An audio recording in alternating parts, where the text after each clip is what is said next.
We hope that you enjoyed researching your story. We'll be putting it to good use for the next activity. A big part of the work that MUI does is about sharing the science with as many people as possible. And a great way to do this is through collaboration or working with others. We have 2 expert storytellers with us today who have actually spent time with the MUI team helping us to share our stories. I'll be asking them some questions and they'll be sharing some of the secrets and tips to telling fantastic stories.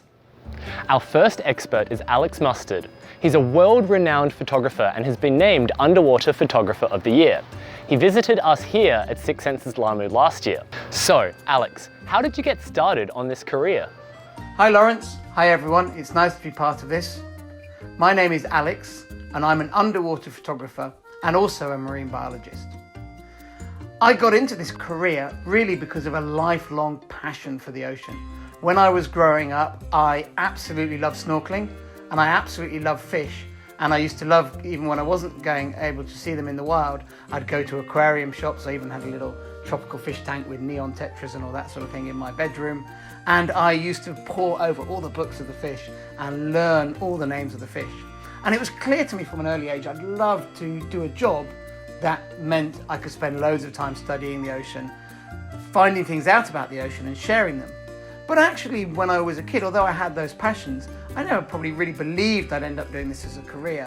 And I wasn't really sure exactly what that career was.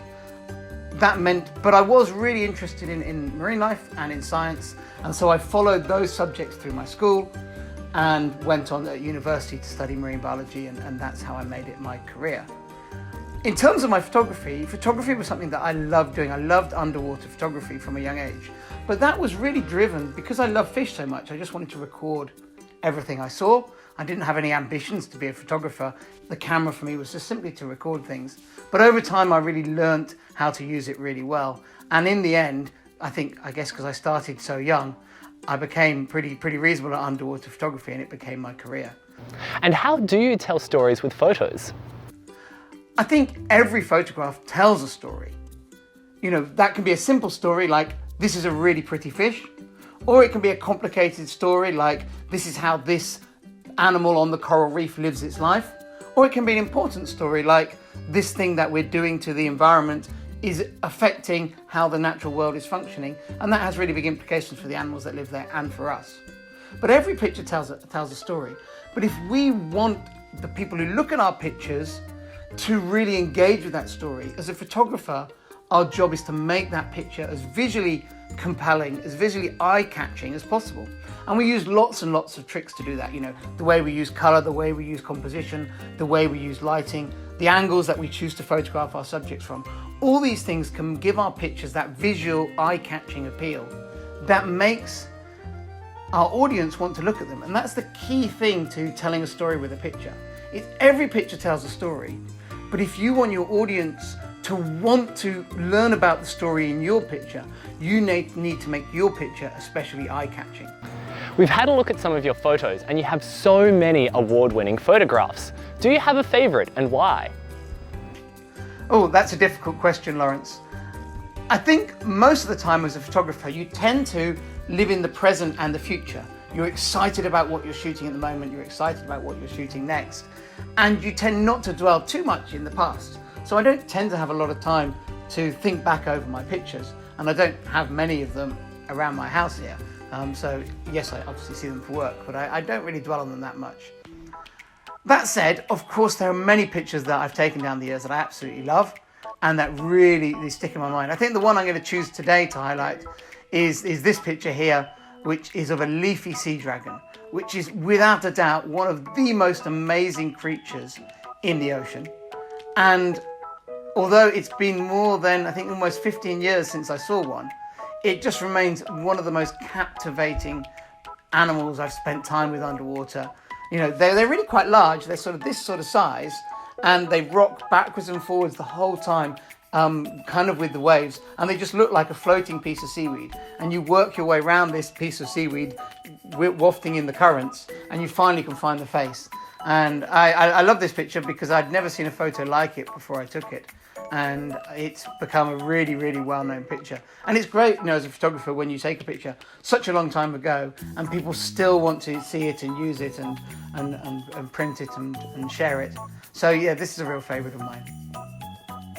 And finally, do you have any advice to give our junior marine biologists?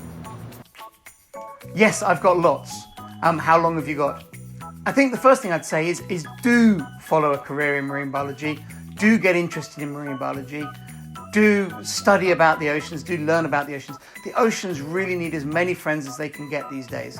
Whether those are friends, whether they're experts, whether they're champions of the ocean, all those people can really make a difference because the oceans are under threat from so many factors. And the more people who are their friends, the more people can get that message out there. In terms of a career, if you want to be successful in life, I believe the key thing is that you have to be passionate about what you do. You may not love it every day, and even though I have an amazing job, I certainly don't love it every single day. But I think when you work in an area that you're passionate about, you'll put those extra hard yards in.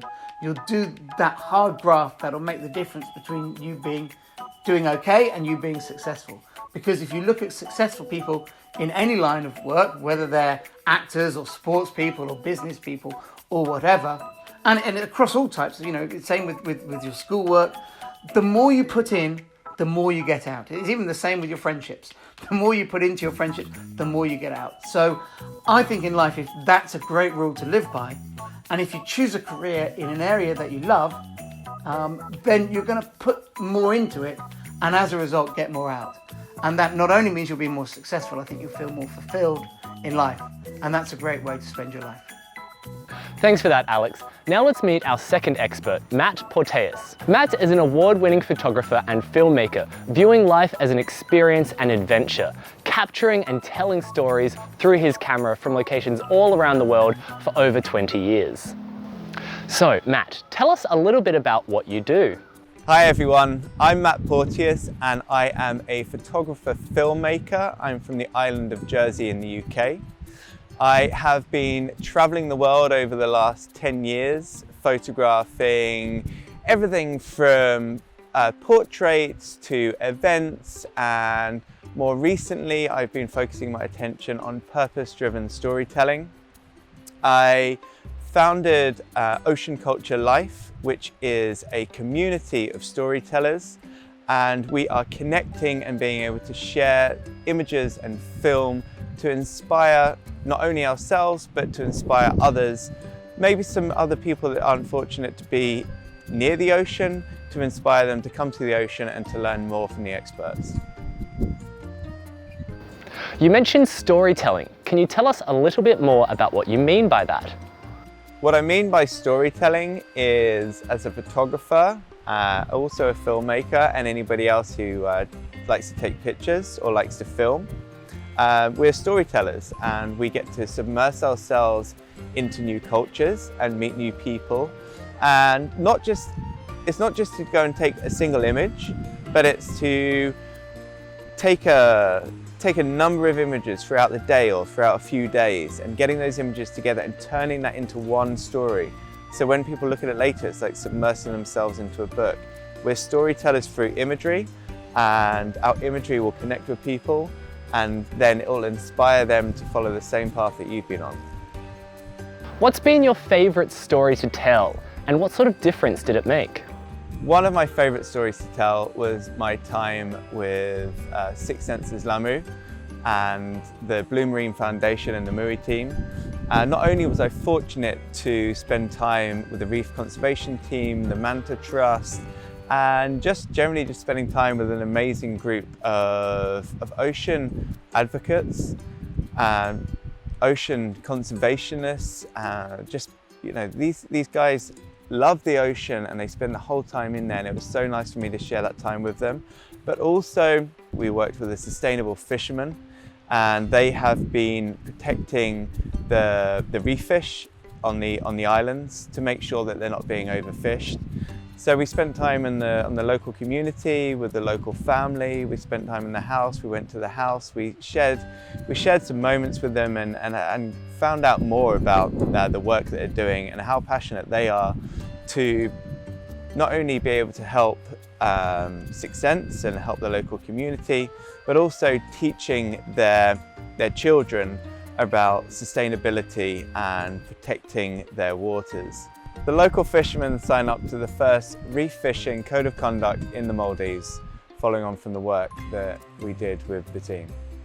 So I feel hugely fortunate to have been part of that, and for our images to not only to have been shown at Sixth Senses, but also to get into press around the world. So I look forward to continuing the work with these guys and seeing how it can spread around the neighbouring islands, which is really important.